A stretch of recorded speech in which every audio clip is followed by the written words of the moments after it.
Revista África de hoje vai lhe mostrar como vivem os povos hereros no interior de Angola. Um povo que opôs-se sempre à tentativa de dominação alemã e também à escravidão portuguesa. O fotógrafo e publicitário Sérgio Guerra fez mais de 10.000 fotos que irão ilustrar um livro para ser lançado brevemente em Luanda.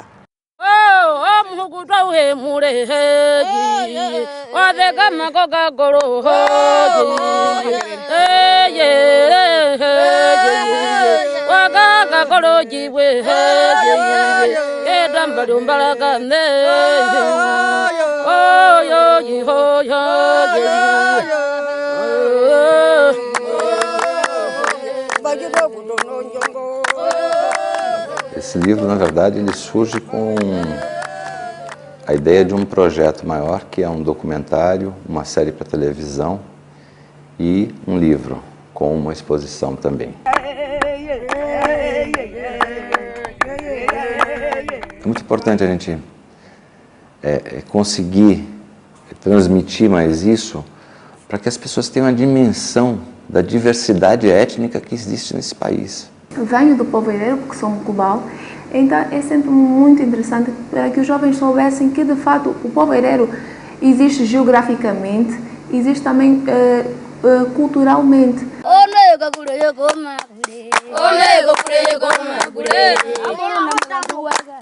Essas populações, que seriam os mucubais, os muimbas, os murracaonas e os mudimbas, espalhados nessa faixa entre Namíbia e Cunene. Elas vêm, na verdade, originalmente do norte de África e se instalam naquela região entre o século XII e o século XV.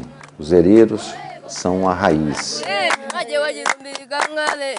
Quando eles chegaram nessa região, eles foram se dispersando, ficando grupos em regiões diferentes. E a partir desses distanciamentos, eles passaram a desenvolver uma língua própria em cada grupo, preservando a cultura da raiz, a tradição. Ela fica preservada em todos esses povos. A base da economia deles, a base da vida deles, está relacionada diretamente com o boi. O boi é o patrimônio, é o alimento, eles aproveitam tudo do boi. Até o cocô do boi é usado para fazer as casas.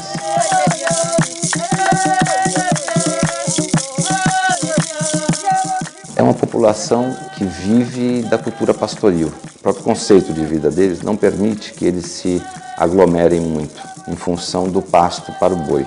Então eles ficam em pequenas propriedades, mas bem afastadas uma da outra, para que permita que cada um tenha um espaço para o pasto. E eles se deslocam durante o ano 3, 4 vezes, em busca do pasto.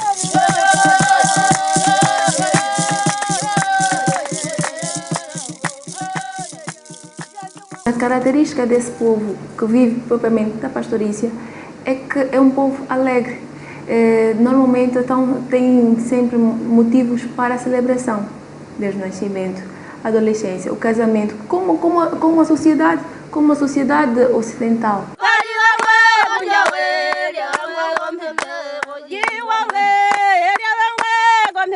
São poucas as crianças que cuidam dos cabritos, por exemplo. A responsabilidade do pasto dos cabritos, ela é das crianças.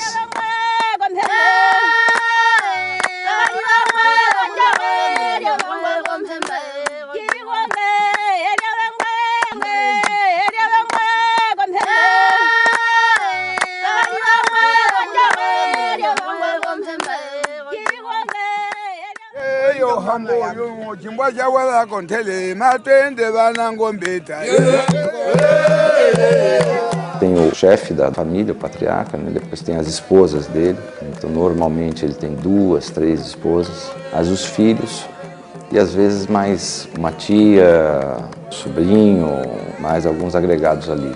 Normalmente vivem o quê? 15, 20 pessoas em cada sambo. Então, a gente tem a figura do Soba.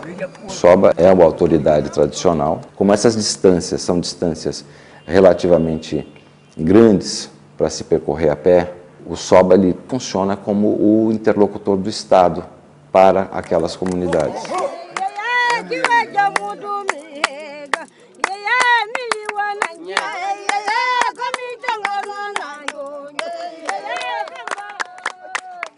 Apesar de ser uma sociedade poligâmica, a partir do marido que tem as esposas, também tem uma permissividade em que elas tenham seus namorados. Muitas vezes o marido sai para viajar e quando volta a mulher está grávida, por exemplo. Ele sabe que ela tem outros namorados. Acolhe aquele filho como se fosse dele e nem discute essa questão.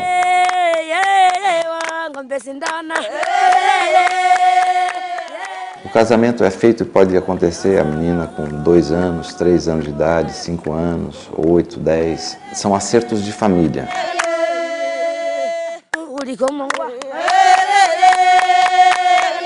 Eles visitam a aldeia um do outro e quando eles entram na aldeia, eles entram de gatinho, né? Para quê? Para demonstrar o respeito e a reverência àquela outra aldeia, àquela família. Mas a menina continua na aldeia com os pais. Ela começa a ter o processo de iniciação sexual dela, que normalmente é feita com os primos. Ela começa com as brincadeiras com os primos. Depois disso, o marido vem buscá-la e leva para a aldeia.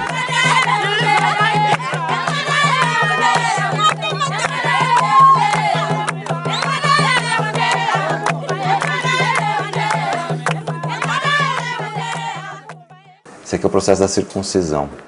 Eles se reúnem em torno da fogueira, né, do Elau, que é o fogo sagrado, pedem aos antepassados uma boa sorte para a realização da circuncisão. Eles têm uma infusão de uma casca de uma árvore que eles fazem com água. Fizemos o fico. O fico é quando a menina começa a entrar na adolescência. A rapariga atingiu a puberdade, a rapariga ou o rapaz atingiu a puberdade, então deve estar preparada para a vida, recebe ensinamentos específicos para encarar a vida dentro da comunidade como uma nova mulher, um novo rapaz, não é? Uma nova mulher, um novo homem dentro da comunidade.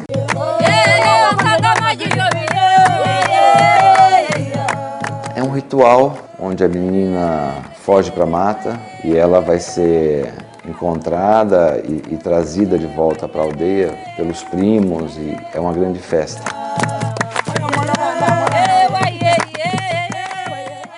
Esse é o Soba Mutili Bendula, que é o grande guia mesmo, né? O grande Soba, a grande referência em termos de liderança entre os morimbas em Angola. As pessoas viam fotografias dele e tudo mais, as pessoas ficavam muito felizes. Isso aqui faz parte de uma celebração anual da morte de um antepassado. Então eles se reúnem todos nesse samba e depois de alguns dias aqui eles vão fazer a subida na montanha para ir para a campa do antepassado deles. Essa aqui, ó, é engraçado, essa é uma racaona. Os racaonas, eles aproveitam muito, por exemplo, materiais reciclados, refrigerante ou chapinhas e coisas, fazem adereços para o cabelo, fazem muitas vezes de tubo de PVC, de fios, eles reciclam muita coisa que elas usam. Uma das coisas que foram uma das boas surpresas que eu tive nesse convívio foi a generosidade, solidariedade entre eles. As crianças, às vezes você oferece um biscoito para a criança, não sei o quê, ela automaticamente pega naquele biscoito e vai para o lado dos outros para dividir com eles. As pessoas não são individualistas.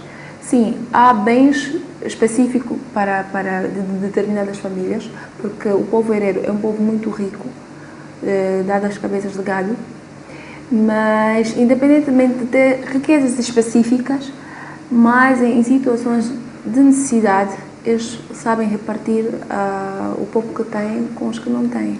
Porque isso também tem um potencial turístico e, portanto, um potencial econômico para o país muito grande. Hoje a gente tem um turismo muito forte, que é o turismo étnico, por exemplo, no Quênia, na Tanzânia, na Etiópia, na própria Namíbia, na África do Sul, muito forte. E ninguém fala dessa Angola étnica.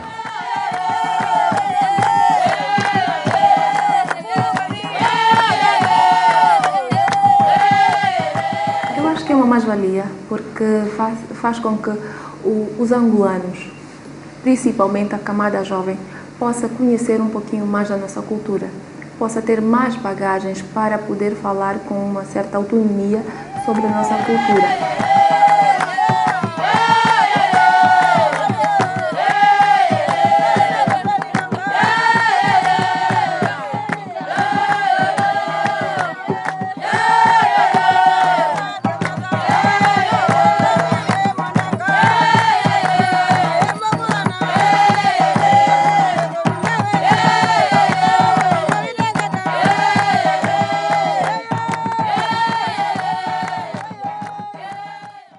Este belo trabalho vai com certeza ajudar a preservar e a divulgar os povos hereros em Angola. E no próximo bloco, 3 seleções africanas que vão estar na África do Sul a representar o continente. Nós voltamos já.